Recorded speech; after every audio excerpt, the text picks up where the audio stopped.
अच्छा जी, आज का हमारा लेक्चर है that is classification of hydrocarbon. कल हमने हाइड्रोकार्बन का इंट्रोडक्शन किया था।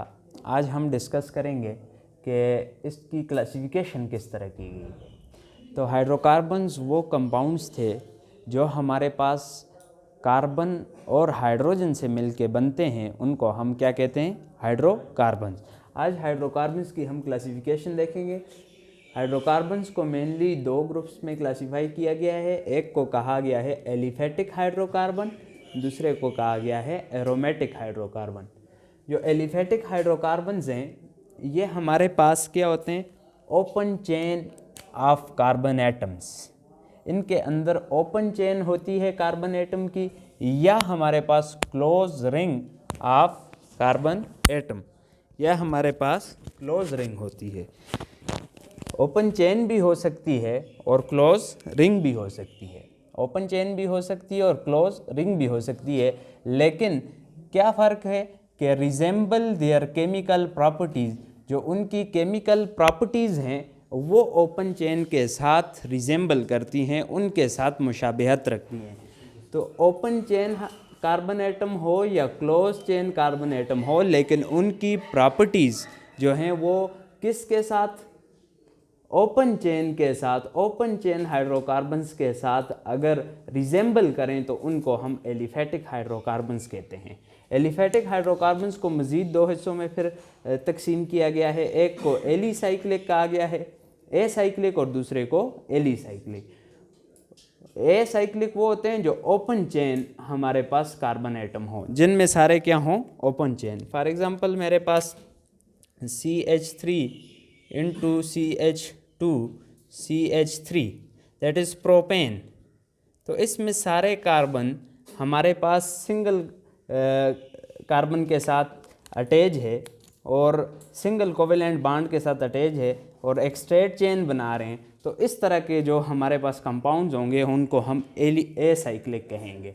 अब जो ए साइक्लिक है उनको मज़ीद दो हिस्सों में डिवाइड किया गया है, straight chain and branch chain.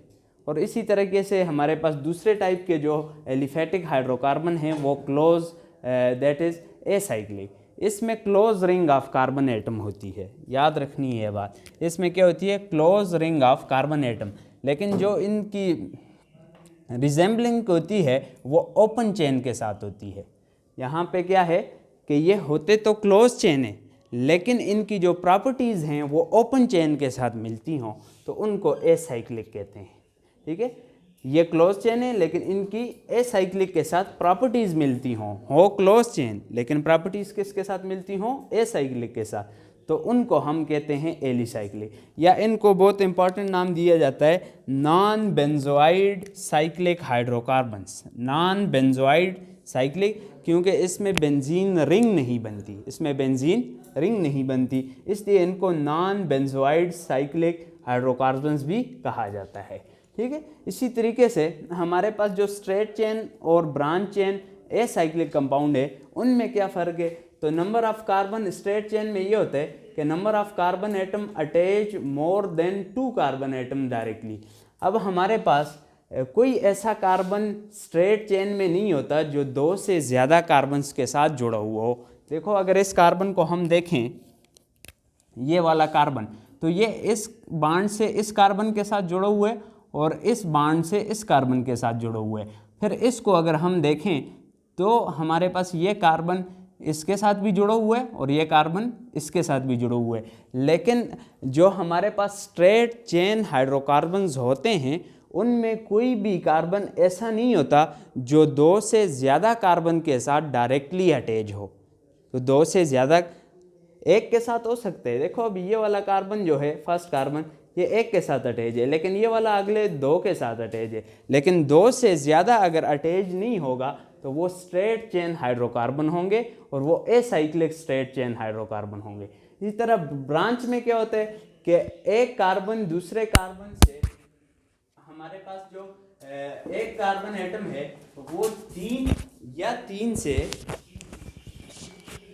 3 से ज़्यादा कार्बन के साथ अटैच हो। At least 1 carbon atom is attach with 3 और 4 कार्बन एटम। देखो, अब ये कार्बन तो इस एक के साथ जुड़ा है, लेकिन ये वाला कार्बन इस कार्बन के साथ भी जुड़ा है, ये कार्बन इसके साथ भी जुड़ा है, ये कार्बन इसके साथ भी जुड़ा है। तो 2 से ज़्यादा कार्बन के साथ जुड़ जाए तो वो हमारे पास 3 से या 4 से जुड़ जाए तो वो हमारे पास ब्रांच चेन जो हाइड्रोकार्बन्स होंगे उनमें आते हैं। इसकी जो एग्जांपल है वो है आइसोब्यूटेन। देखो ये वाला कार्बन 3 कार्बन्स के साथ अटैच है। इसी तरीके से स्ट्रेट चेन और ब्रांच चेन को मज़ीद 2 हिस्सों में तकसीम किया गया है। ये सेचुरेटेड भी हो सकते हैं, अनसेचुरेटेड भी हो सकते हैं। अब सेचुरेटेड और अनसेचुरेटेड में क्या फ़र्क होता है? सेचुरेटेड हाइड्रोकार्बन में जो तमाम कार्बन होते हैं वो एक दूसरे से अटैच होते हैं बाय सिंगल कोवेलेंट बॉन्ड। ठीक है, जितने भी कार्बन्स हैं ना,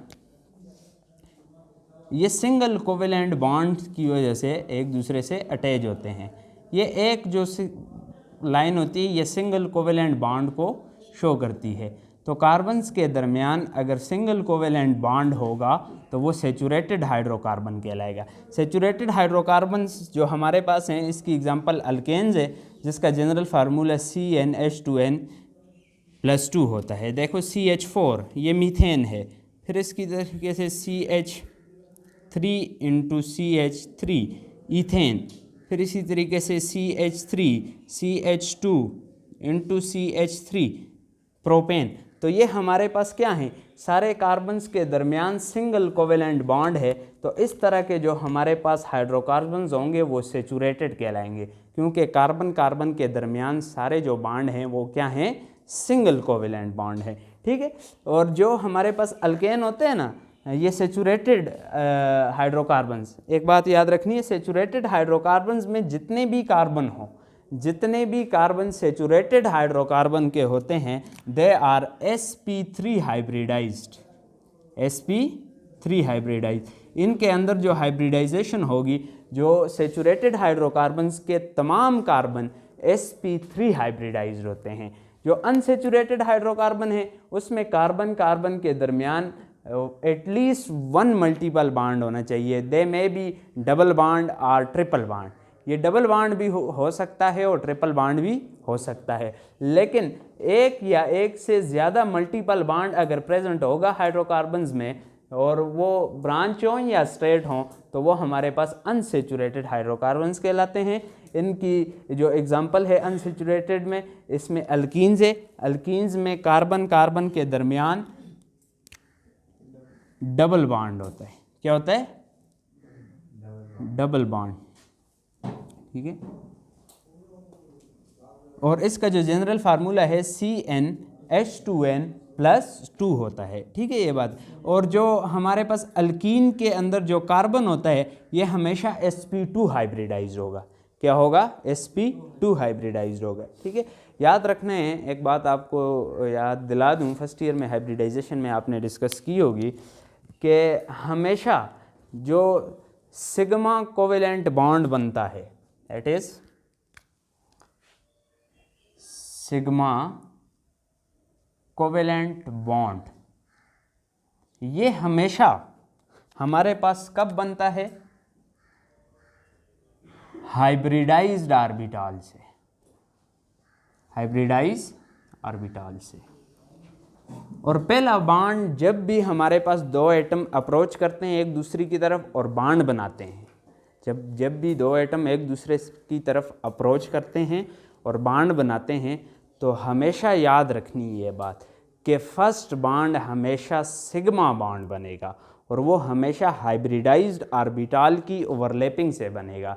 जो हमारे पास सेकंड बॉन्ड 2 एटम्स हो ना, मैं अगर लेटेस्ट सपोज कह दूं कि मेरे पास 2 एटम हैं, ए बॉन्ड बना रहा है बी से, अब इनके दरमियान जो पहला बॉन्ड बनता है ये हमेशा सिग्मा कोवेलेंट बॉन्ड होगा। ये हमेशा क्या होगा? अगर इसी ए और बी के दरमियान दूसरा बॉन्ड बनता है तो ये हमेशा पाई बॉन्ड होगा, पाई कोवेलेंट बॉन्ड होगा। अब सिग्मा कोवेलेंट बॉन्ड और पाई कोवेलेंट बॉन्ड में फ़र्क क्या होता है कि ये जो सिग्मा कोवेलेंट बॉन्ड होता है ये हाइब्रिडाइज्ड ऑर्बिटल की ओवरलैपिंग से बनता है। किससे बनता है? हाइब्रिडाइज्ड ऑर्बिटल की ओवरलैपिंग से। और जो पाई बॉन्ड है ये अनहाइब्रिडाइज्ड ऑर्बिटल की ओवरलैपिंग से बनता है। अनहाइब्रिडाइज ऑर्बिटल की ओवरलैपिंग से। तो हमारे पास यहाँ पे जो अल्कीन्स होते हैं ये इन्होंने एक सिग्मा बॉन्ड बनाना होता है, एक पाई बॉन्ड। तो एक सिग्मा बॉन्ड के लिए जो ओवरलैपिंग होती है कार्बन कार्बन के दरमियान वो sp2 ओवरलैपिंग होती है, sp2 हाइब्रिडाइजेशन होती है। ये बात आपने याद रखनी है। जबकि अल्काइंस में कार्बन कार्बन ट्रिपल बॉन्ड होता है, कार्बन कार्बन ट्रिपल बॉन्ड होता है और इसके अंदर एक सिग्मा बॉन्ड है और ये जो दो हैं दैट इज 2 पाई बॉन्ड्स, दो इसके अंदर पाई बॉन्ड्स है। तो इसके जो कार्बन होंगे दैट विल sp हाइब्रिडाइज, ये क्या होगा sp हाइब्रिडाइज होगा। ठीक है, इसके कार्बन जो होंगे, इस कार्बन की हाइब्रिडाइजेशन और इस कार्बन की हाइब्रिडाइजेशन क्या होगी, sp हाइब्रिडाइज होंगी। इसी तरीके से हमने ये तो डिवीजन सेचुरेटेड और अनसेचुरेटेड पढ़ी है, किस में, स्ट्रेट चेन में या एसाइक्लिक में। इसी तरीके से एलिसाइक्लिक भी सेचुरेटेड हो सकते हैं, अनसेचुरेटेड हो सकते हैं। अगर saturated alicyclic compounds are also called as cycloalkanes, इनको हम साइक्लोअल्केन्स भी कहते हैं।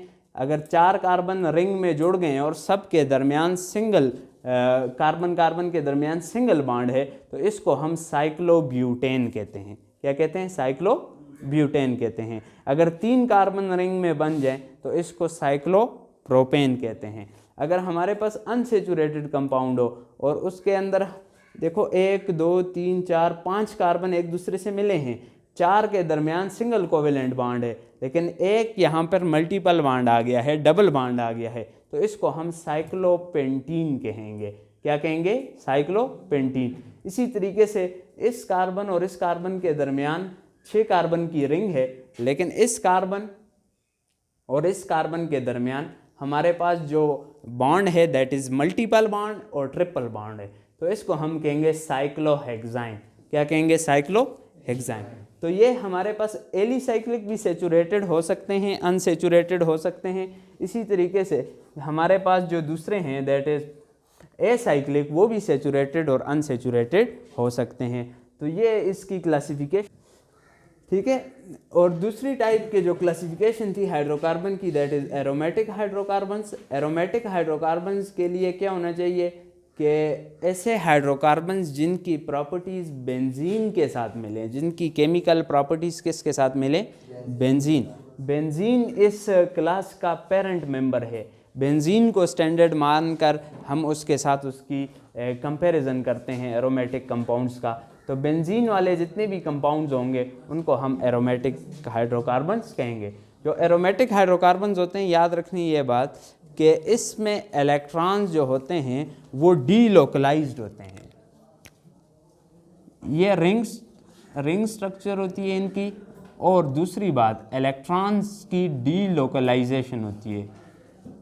डीलोकलाइजेशन, इलेक्ट्रॉन्स क्या कर जाते हैं, स्प्रेड आउट हो जाते हैं, डिस्पर्स हो जाते हैं अपॉन द रिंग। अब देखो ये जो डबल बॉन्ड है ये इस पोजीशन पे है, इस पे है और इस पे है। ऐसा भी मुमकिन है कि ये इस पोजीशन पे आए, इधर आए, इधर आए या इधर आए, तो तब भी ये बेंजीन ही होगा। तो ये हम कहते हैं कि ये सारे इलेक्ट्रॉन जो पाई इलेक्ट्रॉन होते हैं ये डीलोकलाइज हो जाते हैं पूरे रिंग पर और एक सर्कुलर शीथ बना देते हैं। तो उसमें फिर हमारे पास इस फिनोमेना को हम डीलोकलाइजेशन कहते हैं। ठीक है, वो इस चैप्टर में आगे आएगा तो इसको, लेकिन इसको पेरेंट मेंबर। इसी तरीके से ये इलेक्ट्रॉन जो इसके अंदर होते हैं पाई इलेक्ट्रॉन, वो टालवीन पे भी डीलोकलाइज हो जाते हैं। तो ये भी एरोमेटिक कंपाउंड है। नेप्थलीन, इसके अंदर जो इलेक्ट्रॉन है ये भी डीलोकलाइजेशन शो करते हैं, इसलिए ये भी एरोमेटिक कंपाउंड है। तो ये एरोमेटिक कंपाउंड की एग्जांपल है, बेंजीन, टालवीन, नेप्थलीन, एंथ्रासीन, डिफरेंट जो हमारे पास एग्जांपल है, फिनोल वगैरह, ये सारे क्या हैं, दैट इज़ एरोमेटिक हाइड्रोकार्बन्स। ठीक है।